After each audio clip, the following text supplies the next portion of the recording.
I met a gypsy.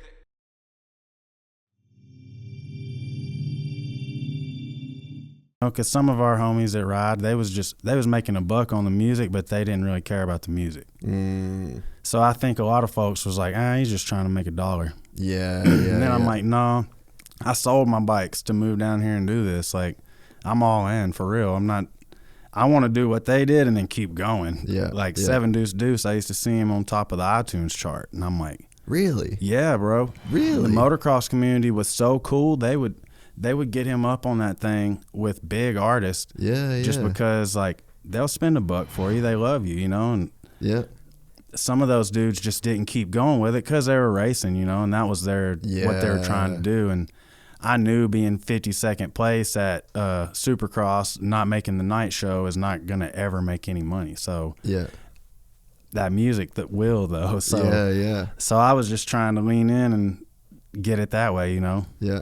Man, I didn't know that Deuce Deuce had that kind of success. He's a cool... Have you met him before? Oh, yeah. So you guys know each other? He's a cool motherfucker. Honestly, man, I owe him a little brown bag of money one day because he's the whole reason this started. No shit. Well, I say he won't take any credit for it, but so Atlanta Supercross, it was MotoFest or whatever. They did Arenacross and motocross. Yeah. So I went out there and tried to qualify 250 Arenacross and broke my fucking arm. And I get out of the ambulance, I'm walking back to the truck, and I see Deuce walking through there, and I just take off running because his music had been popping, and I had just done my first song. And I was like, yo, I'm bent up right now. Let's do some music. And he's like, send me something, man, whatever, you know. And he didn't think I was really going to, so I sent him some shit the next day, and we just started like pen paling songs back and forth, putting verses on each other's stuff. And he put one out. It was called Mission. Sick. And like, I had never dropped a song, and it had a couple 100,000 views. And for me, I'm like, damn, this is sick, Deuce. And we started doing shows together. We would go to motocross tracks, and they would pay us fucking sweet. We didn't know how much people got paid, so we just threw numbers out. And people was like, okay, we got a sponsor for this race. So wow. So if it wasn't for him, like, honestly letting me coattail a little bit and say, I'll bring 7 Deuce Deuce, I would have never had all those opportunities at the tracks. I would have never got to break in right there. I don't know how I would have done it because people took me so serious because they loved him, and they're like, if he's there, then it must be legit. Dude, that's so cool. Yeah, we fooled them, bro. We didn't know nothing. Fake it till you make it, baby. Amen. Dude, yeah, so... It's wild, man. I never really told that part of stuff because I never got to talk about it in depth, but... Yeah, Deuce is a man. Man, I met him at Glen Helen the other day, actually. He was training one of his... he's training a bunch of riders now. It's pretty sick. Yeah, and he... I mean, I think he's fucking cool. Like, he's just, when the music was cool, he's cool. He rode cool, you know. It's hard to not be happy around him, bro. Yeah, right. Even if shit sucks, he's gonna be like, yeah, Link, come on, bro. Amp up. Yeah. One life. Yeah. You're like, all right, brother, I'm with you. Yeah, and he's like, he's just got that vibe, like a happy kind of dude. So anyway, we met at Glen Helen the other day, and he's like, I don't know, he just knows shit too. Like, he's not just a moto guy. But anyway, he said he's got some new music coming out too, which I was stoked for. So because I said to him, I was like, I said, come do the pod whenever you want. And he was like, man, I've got some new music. And I was like, all right, let's do it right before that. But he is really, like, he did some super cool shit. He did, man, and it was all just him. Really? I mean, pretty much. I think if he would let go a little bit, let some other people mix or produce or whatever for him, he'd have a whole lot more songs out. He's really hands-on, man. He pretty much does everything. That's why it takes him as long as it does to do a record. Because he studies the mixing and the mastering and all that, and he don't want to pay somebody else to do it because he knows what he wants to hear. So it might take him twice as long, but he's going to get what he wants. So that's so respect, cool. Yeah, I was going to say, just respect in general. Plus, like, he was definitely racing at a high level. Like, he was making mains and doing all that at the same time, too, which is pretty tough. I mean, it's hard. Just the money alone that it takes to amp up a bike and have good microphones well, I'm sure it's the same well, I guess it's similar to this, you know, like you're kind of always trying to upgrade equipment and like you want to have the best shit. It's like $1,600 worth of microphones. Just, yeah, you know, to a point, chilling. you know. I guess it eventually gets so good that it's just like your producer or how you're treating it or whatever, how you singing. Yeah. But that's definitely the goal, you know. It's just like the bikes. If you have the better suspension or whatever, it's going to be a tad bit cleaner. It's going to be a tad bit more what you want 'em.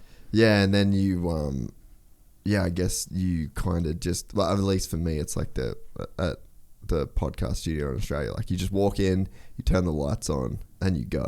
Like it just removes so much friction from the process of like, I gotta set this up, I gotta plug this in, where this, like, once you can like invest and have that space, it just makes creating shit so much easier. Yeah, because you get to just worry about making it instead of how you're making it or how it sounds or whatever. You're just doing the creative part.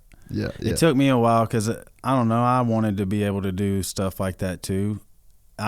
And sometimes it was just a thing of like not having anybody available to go and write a song with me. So I had to start learning, but the clicking the buttons and all that, man, it uses a part of my brain I need to like be creative. So it's hard for me to do both at the same time, unless I'm running it for somebody else. Yeah, fair. So where that story you told with Deuce, right?